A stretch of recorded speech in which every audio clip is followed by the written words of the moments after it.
So Rahim భాయ్, ఇవాళ తెలంగాణ రాష్ట్ర వ్యాప్తంగా అధినాయకత్వం ఇచ్చిన పిలుపు మేరకు అన్ని మండలాల్లో ధర్నా కార్యక్రమాలు నడుస్తూ ఉన్నాయి. రైతులకు 2 లక్షల రుణమాఫీ తక్షణమే పూర్తి స్థాయిలో చేయాలని చెప్పి కేటీఆర్ ఇచ్చిన పిలుపు మేరకు ధర్నాలు నడుస్తున్నాయి. ఒక టీఆర్ఎస్ సీనియర్ నాయకులుగా దీనిపై మీరు ఏమంటారు? ఓన్లీ ఎలక్షన్లలో అతను మాట ఇచ్చడం తప్పింది, కానీ ఇంతవరకు రైతు రుణమాఫీ చేయలేదు.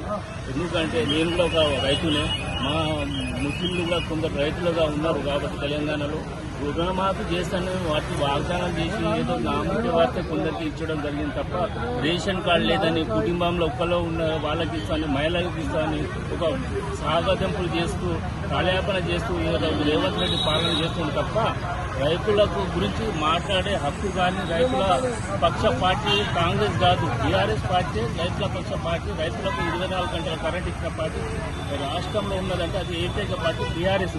ఈరోజు కేవలం ఓటు బ్యాంకునే వాడుకొని అధికారం రావాలని జూదా మాటలు మాట్లాడి రేవంత్ రెడ్డి రుణమాఫీ చేయడానికి అది చేసి నేను 2 లక్షలు రుణమాఫీ ఇస్తానని, అది చేస్తానని, ఇది చేస్తానని కేవలం కోట్లకు పరిమితమై చేస్తాను తప్ప ఎవరికి రైతులకు రుణమాఫీ రాలేదు. అలాగే కేసీఆర్ గారు ఉన్నప్పుడు రైతు బీమా ఇవ్వడం జరిగింది. వారం రోజులు నా కుటుంబంలోనే ఒకరు చనిపోతే వారం రోజులు రైతు బీమా రావడం జరిగింది. అది నేను కళ్ళారా చూసి నా కుటుంబానికి వచ్చింది. అలాంటి కేసీఆర్ గారి ప్రభుత్వంలో ఈరోజు రైతు రాజ్యం కావాలని కేసీఆర్ గారు కోరుకున్నారు తప్ప ఈరోజు రేవంత్ రెడ్డి కేవలం వచ్చేసి ఓటు బ్యాంక్ అనే వాడుకుంటాడు రైతులంగా తప్ప రైతుల గురించి మాట్లాడే దానికి అతనికి హక్కు లేదు. ఎందుకంటే రైతు ఎంత బాధపడతాడు, ఒక గింజ పండించాలి దానికి ఎంత కష్టపడతాడో రైతులు తెలుసు. 24 కరెంట్ ఇచ్చింది రైతులకు కేసీఆర్ గారు. రేవంత్ రెడ్డి కరెంటు కూడా ఇవ్వడం లేదు. అరే ఎంత దౌర్జన్యం! కేవలం అతను మాటలతోటే ప్రతిపక్షాల మీద వాళ్ళ మీద మాటలు.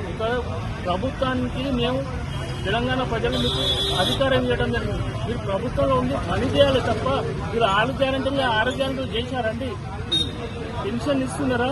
మీరు 4,000 రూపాయలు ఇస్తానని చెప్పి పెన్షన్ ఇస్తున్నారా? ఇమాం మొదలకు 5,000 రూపాయలు ఇస్తానని చెప్పి 10,000 రూపాయలు ఇస్తాను 5,000 ఇస్తున్నారు. ఒక మైనార్టీ మినిస్టర్ లేరు. ఈరోజు మైనార్టీ మినిస్టర్ లేనైతే ఎంత దురదృష్టం అండి. వర్క్బోర్డు పోతే 11-12 వరకు సీఓ రాడు, సీఓ కూడా రాడు. ఏదైనా ప్రాబ్లమ్స్ ఉంటే మైనార్టీ చెప్పేస్తున్న దానికి ఒక సీఓ లేడు, ఒక మైనార్టీ మినిస్టర్ లేడు. కేవలం ముస్లింలను ఓటు బ్యాంకనే వాడుకుంటారా? మాకు కూడా హక్కు లేదా తెలంగాణలో? ఈ రోజు రాజీవ్ గాంధీ గారి విగ్రహం పెడతానని చెప్తున్నారు గొప్పగా. రాజీవ్ గాంధీ మా 1200 మందిని బలి తీసుకున్న రాజీవ్ గాంధీ వాళ్ళ కుటుంబం కదా. ఇవాళ వాళ్ళు అది చేసినాం ఇది చేసినాం అని ఉద్యమకారుడు ప్రాణాలు త్యాగం చేసిన రేవంత్ రెడ్డి మాట్లాడే పద్ధతినండి. ఒక బ్రోకరు రోడ్డు మీద తిరిగే వ్యక్తిగా మాట్లాడుతున్నట్టే ముఖ్యమంత్రి, తెలంగాణ ముఖ్యమంత్రి అనుకునేదానికి కూడా చాలా చిక్కుచేటు.